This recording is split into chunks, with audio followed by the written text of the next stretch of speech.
देखिए, सबसे पहले तो मैं आप और आपके साथ जितने भी मीडिया भाई हैं सबका मैं स्वागत और अभिनंदन करती हूँ।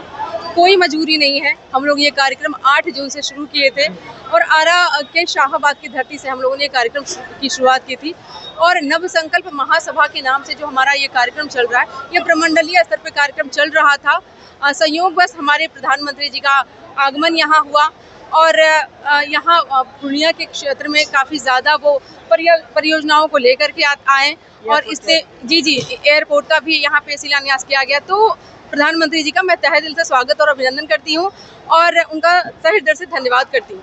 चिराग पासवान के इनका तो नौ संकल्प महा रैली है जी वो यहाँ पे आए और उससे पहले मोदी जी भी आए। इनका कहीं ना कहीं एक काफी लग गया, 4 चांद लग गया कि 2 दिन पहले मोदी जी आए और चिराग पासवान। बिल्कुल तो लगे हाथ बिहार की जनता से मिलने का हमारे राष्ट्रपति माननीय श्री चिराग पासवान जी को भी ये सौभाग्य प्राप्त हुआ और 2 दिन पहले हमारे प्रधानमंत्री जी भी आए और यहाँ के लोगों से मिले और बस बहुत यहाँ के लोगों का मैं सहृदय आभार व्यक्त करती हूँ कि वो अपना प्यार और स्नेह लगातार आरा से शुरू किए थे, तब से लेकर के आज लोगों के दिलों में हमारे राष्ट्रपति जी को लेकर के ज़्यादा से ज़्यादा उनकी लोकप्रियता बढ़ रही है। इसके लिए भी मैं सबका धन्यवाद करती हूँ। नौ संकल्प महासभा है जो चिराग पासवान जी बोल रहे हैं, युवाओं के साथ चाहिए, वो क्या चीज़ को लेकर के आगे बढ़ रहे हैं नौ संकल्प? देखिए, नव संकल्प महासभा का आयोजन जो किया जा रहा है इसमें हमारे राष्ट्रीय अध्यक्ष माननीय श्री चिराग पासवान जी की जो विजन है बिहार फर्स्ट और बिहारी फर्स्ट का जो विजन है उसको किस प्रकार से चरितार्थ करना है और यहाँ से जो पलायन हो रहा है उसको किस प्रकार से रोकना है, चाहे शिक्षा के क्षेत्र में हो, रोजगार के या व्यवसाय के क्षेत्र में जो भी पलायन हो रहे हैं उसको रोका कैसे जाए, इस ओर हमारे राष्ट्रपति सबका ध्यान आकर्षित करते हैं और कुछ ऐसी व्यवस्थाओं की बात करते हैं जिससे कि यहाँ पे पलायन रोकी जा सके। क्योंकि पलायन एक यहाँ बिहार की जनता के लिए बहुत गंभीर समस्या है, वो समय पे अपने परिवार के साथ मौजूद नहीं होते और पलायन देखिए शिक्षा में तो हो ही रहा है और जो यहाँ के विद्यार्थी हैं वो भी मतलब कोटा जाते हैं पढ़ाई करने के लिए और वहाँ के जो शिक्षक हैं वो भी कोटा में ही रह करके पढ़ाते हैं और जब बच्चे पढ़ लिख जाते हैं तो वो प्रवासी ही बन करके रह जाते हैं, चूँकि वो त्यौहार में ही यहाँ बिहार आ पाते हैं। तो ये सब गंभीर समस्याएं हैं जिससे कि उनको अपने परिवार से दूर रहना पड़ता है और कुछ भी ऐसी घटनाएं होती है वो मौजूद नहीं हो पाते। एक तरफ देखा जाए तो महागठबंधन में एमओआई समीकरण का कुछ अलग ही मान दिया जा रहा है और चिराग पासवान जी एक तरफ एमओआई समीकरण को लेकर के चल रहे हैं, इनका कुछ अलग मांग है। देखिए, हमारे पार्टी के हमारे जो राष्ट्रीय अध्यक्ष जी हैं चिराग पासवान जी, वो जात पात में लोगों को बांटते नहीं हैं। हमारा एक ही धर्म है, युवा और महिला। तो युवा एमवाई का जो हमारा समीकरण है, तो इस समीकरण में हमारे सारे जाति सारे धर्म के लोग एकत्रित होते हैं। जी तो यहाँ पे क्या है, समस्याएं क्या है, हर धर्म के लोग गरीब अमीर हैं, हर धर्म के लोगों को समस्याएं हैं। तो इस तरह से हमारे यहाँ कोई जात पात में विभाजन नहीं किया जा रहा है।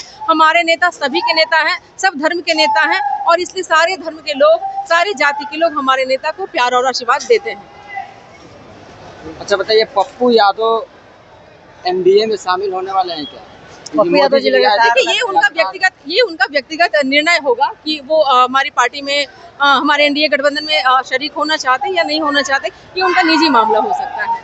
क्या लगता है 25 विधानसभा चुनाव में बिहार फर्स्ट बिहारी फर्स्ट का जो विजन है वो चिराग पासवान का कितना प्रभाव डाल पाएगा युवाओं में? देखिए, आप इस कार्यक्रम में आए हैं और यहाँ की भीड़ को देख के आप अंदाजा लगा सकते हैं कि लोग हमारे नेता के विजन से किस प्रकार से प्रभावित हैं और जी हाँ, बिल्कुल इसका आपको विधानसभा चुनाव में काफी ज्यादा आपको लाभ देखने को मिलेगा एनडीए के सपोर्ट में। जो आपके जमुई के सांसद हैं वो लगातार कहते हैं कि हम बिहार में अकेले चुनाव लड़ने के लिए सक्षम हैं, 2020 में लड़ के दिखा भी दिया। क्या लगता है कि इस बार 2025 में फिर?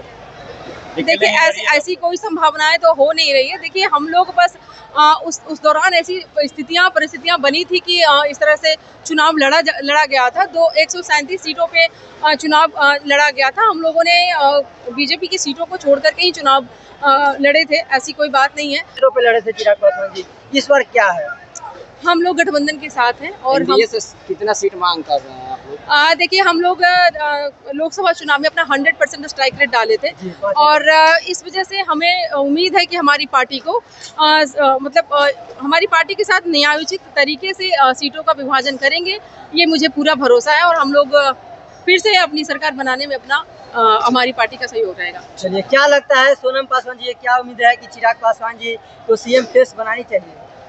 देखिए, हम नहीं बोलते हैं, ये हमारी बिहार की जनता की चाहत है। हमारी बिहार की जनता देख रही है कि हमारे नेता में वो सारी क्वालिटीज़ है जो एक मुख्यमंत्री के अंदर होनी चाहिए।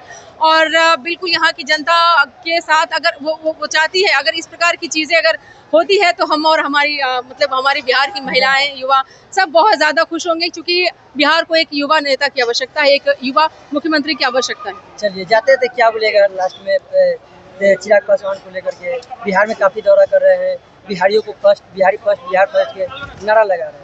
देखिए, बिहार में अगर बिहारियों की बात करते हैं तो वो सिर्फ और सिर्फ राष्ट्रीय अध्यक्ष चिराग पासवान जी हैं। आपने देखा होगा कि जिस प्रकार से 90 का दशक का जो दौर था, हर पार्टी के लोग बिहार के लोग हैं जो आजमा चुके हैं। और अभी बिहार में हमारी जो लोक जनशक्ति पार्टी रामविलास है, उसको बिहार की जनता काफ़ी ज़्यादा प्यार और सपोर्ट कर रही है। और इस तरह से हमारे नेता को काफ़ी ज़्यादा हमें उम्मीद है कि यहाँ के लोग उनको मुख्यमंत्री पद तक ज़रूर आसीन करवाएंगे। धन्यवाद। Thank you so much. ठीक है। पहले 9 संकल्प महासभा को लेकर चिराग पासवान आज पूर्णिया की धरती पे पहुंचे थे, पहले क्या कुछ कहिएगा इसको लेकर? देखिए, मेरा नाम रंजन सिंह है, मैं प्रदेश प्रवक्ता हूँ। पूर्णिया की धरती माँ पूरन देवी की धरती है। यहाँ से कई ऐतिहासिक चेहरे बिहार की और देश की सेवा किए। इस धरती के मंच के माध्यम से हमारे नेता नव संकल्प लिए हैं कि बिहार और बिहारियों की अस्मिता को हम वापस लाएंगे। रोजगार हम अपने युवाओं को उनके जिले, उनके प्रखंड में देंगे। शिक्षा और स्वास्थ्य के लिए अब पलायन नहीं होगा। माताओं बहनों के अस्मिता की रक्षा होगा। ऐसे तमाम वो मुद्दे जो बिहार फर्स्ट, बिहारी फर्स्ट में लिखा गया है, उस विजन को हम परिकल्पित करते हुए, उसको हम साकार करते हुए हम बिहार के बीच में अपनी उपस्थिति, अपने नेता को बिहार विधानसभा के माध्यम से आदरणीय चिराग पासवान जी को बिहार की जनता, 14 करोड़ जनता चाहती है मुख्यमंत्री बनाकर, और उस सपनों का साकार करेंगे। हाल ही में प्रधानमंत्री नरेंद्र मोदी पूर्णिया की धरती पर आए थे और एक बार आज चिराग पासवान को आना पड़ा। आखिर क्या कुछ एनडीए में खटपट मच रहा है? क्या चिराग पासवान को भी रैली करना पड़ रहा है? आदरणीय प्रधानमंत्री मोदी जी का जो कार्यक्रम आप देखे होंगे, 7वां कार्यक्रम, ये बिहार में शिलान्यास और उद्घाटन का कार्यक्रम है। वो लगभग कई लाख करोड़ रुपए की परियोजना वो पिछले 7 दौरे में दे चुके हैं। उनका राजनीतिक मंच नहीं था, हम लोगों की राजनीतिक मंच थी। हमारा पार्टी अगर मजबूत होगा तो निश्चित रूप से एनडीए मजबूत होगा। जो लोक जनशक्ति पार्टी है वो एनडीए का एक बहुत मजबूत घटक दल है। और आदरणीय चिराग पासवान जी की उपस्थिति, उनकी प्राथमिकता, उनकी लोकप्रियता, उनकी सक्षमता, उनकी कार्यशैली, उनका जो कर्मठता है, वो 243 विधानसभा पर सिर चढ़कर जनता के बीच में बोल रहा है। तो इसका लाभ कहीं ना कहीं आदरणीय मोदी जी को मजबूत करेगा। आदरणीय मोदी जी को तब भी मजबूत किया था जब 5 में 5 सीट हम लोग जीतकर आदरणीय मोदी जी के नेतृत्व में बिहार से हम लोग प्रतिनिधित्व करते हुए देश में सरकार स्थापित करने का काम किया। के मंच से एक तस्वीर सामने निकल कर आई थी जब मोदी जी यहाँ पूर्णिया आए थे, तो पूर्णिया के सांसद पप्पू यादव जी दिखाई पड़े थे उस मंच पे, और वहाँ से इतना ही नहीं, मोदी जी और नीतीश कुमार की तारीफ भी करते नजर आ रहे थे। देखिए, पप्पू यादव जी को आप देखे होंगे कि वोटर अधिकार यात्रा में जिस तरीके से मंच से धक्का देकर उन्हीं के नेता, बड़े नेता उनको बाहर कर देते हैं। तो हमारे पूर्णिया से माननीय वो सांसद हैं, वो चाहे निर्दलीय हैं, जब जनता कोई भी प्रतिनिधि को चुन देती है, चाहे वो किसी भी पार्टी से संबंध रखता हो, वो मंच के लिए सम्माननीय व्यक्ति होता है। जिस तरीके से महागठबंधन के बड़े नेता पप्पू यादव जी को धक्का मारकर मंच से उतार दिए, ये मंच से धकेल दिए, ये आप देख लीजिए कि ये पप्पू यादव जी का अपमान नहीं, ये तमाम पूर्णिया वासी का अपमान है। तो निश्चित रूप से उस पूर्णिया की धरती पर हमारे मोदी जी, हमारे प्रधानमंत्री वैसे माननीय सांसद को सम्मान देने का काम किए। उन्होंने बताया कि हमारे आदरणीय प्रधानमंत्री मोदी जी जो प्रधानमंत्री हैं वो सिर्फ और सिर्फ एनडीए के नहीं है, वो पूरे भारतवर्ष के हैं, महागठबंधन के हैं और एनडीए के हैं। 2020 में चिराग पासवान 137 सीटों पर चुनाव लड़े थे। क्या लगता है कि अगर मनमाना जो सीट है वो नहीं मिलता है चिराग पासवान को, फिर एक बार वो एनडीए से अलग होकर चुनाव लड़े? हम लोग एनडीए के थे, एनडीए के हैं और एनडीए के ही रहेंगे। हमारा एनडीए से नेचुरल अलायंस है। हम लोगों ने एनडीए से हटा जरूर, लेकिन हम लोगों ने किसी दूसरे दल के साथ कभी गठबंधन नहीं किया।